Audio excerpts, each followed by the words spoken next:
আচলতে মূল উদ্দেশ্য হৈছে বিজনী ক্ৰীড়া ক্ষেত্ৰত আগুৱাই লৈ যোৱাৰ কাৰণে এই উদ্দেশ্য। আৰু আমাৰ এটা সময় ইণ্ডিয়ান খেলুৱৈ বেগী বলাৰ আছিলে, তেওঁক অনাৰ মূল উদ্দেশ্য হৈছে যে অসমৰ বা আমাৰ এই বিজনীৰ খেলুৱৈসকলে প্ৰেৰণা পাব, সেই প্ৰেৰণাৰ কাৰণে তেওঁক অনাৰ মূল উদ্দেশ্য। আৰু তেওঁ এটা কথা কৈছে যে যদি আমাৰ মনত দৃঢ়তা থাকে, দৃঢ় সংকল্প থাকে, তেতিয়াহ'লে আমি সকলো সময়ত সকলো ক্ষেত্ৰতে আমি ছাকচেছ হ'ব পাৰোঁ। আৰু ক্ৰীড়া ক্ষেত্ৰতে অকল আমাৰ অভিভাৱকসকলে বিশেষকৈ লেখা পঢ়া কৰাৰ ক্ষেত্ৰত জোৰ দিয়ে যে চাকৰি পাব লাগে, ভাল বিজনেছ কৰিব লাগে, তেনে নহয়। আমি ভাবোঁ যে ক্ৰীড়া ক্ষেত্ৰ বা আমি সাংস্কৃতিক ক্ষেত্ৰতো আমি যদি আগবাঢ়ি যাওঁ, তেতিয়াহ'লে আমাৰ ল'ৰা ছোৱালী কেৰিয়াৰ হ'ব পাৰে। সেই আশাই মই ৰাখিছোঁ, সেই অনুৰোধ ৰাখিছোঁ। আৰু আপোনালোকৰ জৰিয়তে সকলোকে শৃংখলাবদ্ধভাৱে আজিৰ এই খেলখন উপভোগ কৰাৰ কাৰণে অনুৰোধ জনাইছোঁ। ধন্যবাদ। Actually as a sports person, স্পোর্টসের জন্য এখানকার বিজনির এমএলএ অজয় আমার বাড়ি অবধি পৌঁছে গিয়েছিল যে আসতেই হবে এখানে এখনও পর্যন্ত কোনো ইন্টারন্যাশনাল প্লেয়ার আসেনি। এবং আমি ওর একটা কথাতেই আমি ওকে ফোনেই বলেছিলাম আসবো, কিন্তু তা সত্ত্বেও ও বাড়ি অবধি চলে গিয়েছিলো। খুবই ভালো ছেলে এবং এখানে লোকেদের প্রচুর কাজ করছে। এবং এমএলএ কাপ একটা জাস্ট ফর নাম, কিন্তু এই খেলার মাধ্যমে যে এখানকার বিজনির প্রত্যেকটা মানুষকে যে আনন্দ উপভোগ দেবে এবং আগামী দিনে যে এই ইউথকে এই স্পোর্টসের সাথে তাদেরকে ইনভলভ করা, এটাও একটা মহান চিন্তাভাবনা এই ভাই অজয়ের মধ্যে আছে। এবং তাতে আমি সেই কথাটা শোনার পর আমি অবশ্যই আসামে আমি বহুবার এসেছি, বহু ম্যাচেস খেলে গেছি, কিন্তু এইভাবে ইনগ্রেশন করতে আসিনি। কিন্তু আজকে এসে খুব ভালো লাগছে।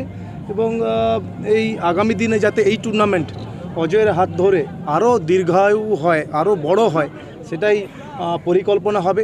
এবং খেলার মাধ্যমে যেটা আজকে আমি ওর সাথে কথা বলেছিলাম যে আজকে হয়তো 4-5টা টিম বাইরে থেকে এসছে, কিন্তু আগামী দিনে নিশ্চয়ই আসামেরই 8টা টিম নিয়ে খেলা হবে।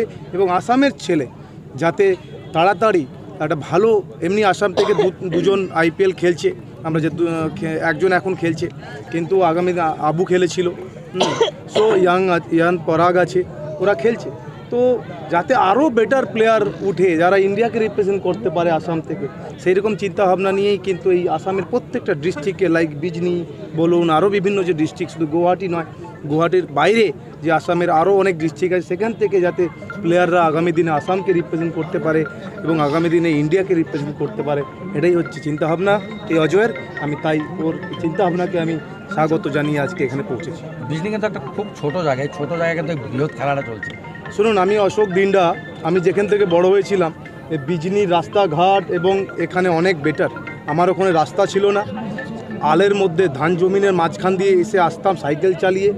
4 ঘন্টা কলকাতা আসতে লাগতো আমার প্র্যাকটিস করতে, এবং 4 ঘন্টা আবার কলকাতা থেকে ফিরে যেতাম। কলকাতা থাকার জায়গা ছিল না, 8 ঘন্টা জার্নি করে এভরি ডে আমি ক্রিকেট খেলে আজকে ইন্ডিয়ার দরজা ভেঙেছিলাম, রাইট। সো যারা কারো যদি মানসিকতা থাকে যে সে স্পোর্টসের সাথে যুক্ত হবে এবং স্পোর্টস খেলবে, তাহলে তাকে কেউ আটকাতে পারবে না, তার কঠোর পরিশ্রম তাকে এগিয়ে নিয়ে যাবে। সেই কারণে এই তো বিজনি অনেক বেটার, অনেক ডেভেলপমেন্ট, অনেক কিছু, পৌরসভা এটা অনেক বেটার। তো এখান থেকে ইজিলি আসামেরও খেলতে পারে এবং এখান থেকেই আসাম থেকে আফটার দ্যাট সে ইন্ডিয়াকেও রিপ্রেজেন্ট করতে পারে। কিন্তু মানসিকতা আগে পরিবর্তন করতে হবে।